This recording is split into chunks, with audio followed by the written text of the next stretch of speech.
Hey everybody, welcome. It's Edwin here, the Pretty Green Vinyl Guy, and I'm back with another video. I've seen a bit of a thread going through the vinyl community on albums that you currently own in CD that you have not yet replaced with a vinyl copy. So I found 10 in the collection. I pretty much dismantled most of my CD collection. At one time it's a story everybody else has.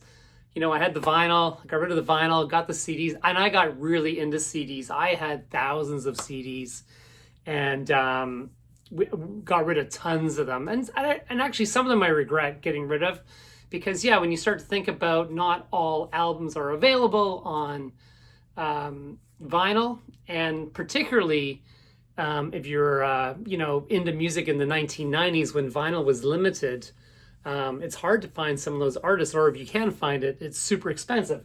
Which, case in point, my first choice here, this is Alice in Chains from the MTV Unplugged series, of course made famous by, I think Clapton was the first, and of course Nirvana took it to another level. But this was a gem, and a lot of people actually think this could have been maybe the best of the MTV Unplugged. I certainly love it.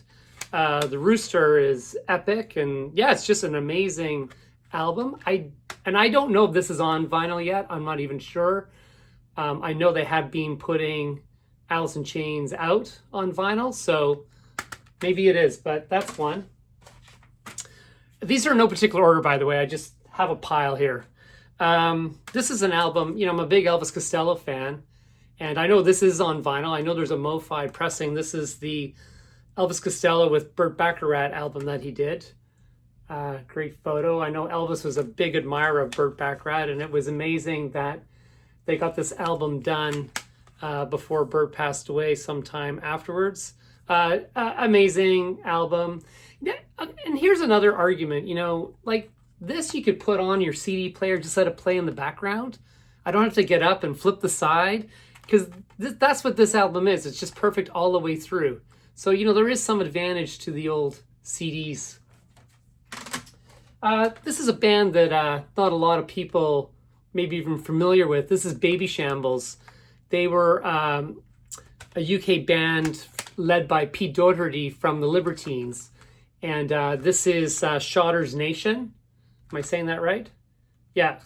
And they've actually got two albums that are really good. I do have the other one on vinyl. And this, you can see I got it in the UK, it was £10, 10 quid. And their single on this, Delivery, is very good, but the whole album is very good. That's a great album. I don't know if it's available. Now this is another favorite from the UK. This is Star Sailor. And they were kind of on the tail end of that Brit rock kind of train ride, and this album actually was produced by Phil Spector, which is super interesting in its own. And I don't believe this is on vinyl. I freaking love this album. It's so good. It's moody. It's melodic. It's got a little bit of a Beatles feel in there. Great stuff. Star Sailor. Now here's one you can get very cheap in a lot of even discount bins in Canada. Robbie Robertson. This was self-titled. This was this a Daniel Lanois? Yes, Daniel Lanois.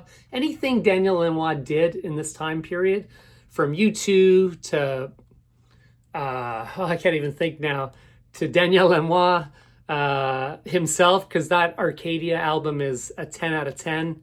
And then this was, the big comeback for Robbie Robertson, Somewhere Down That Crazy River, Fallen Angel, Broken Arrow.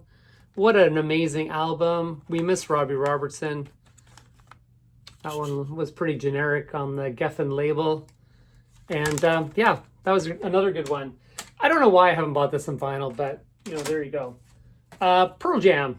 This was... what is this one called? Backspacer.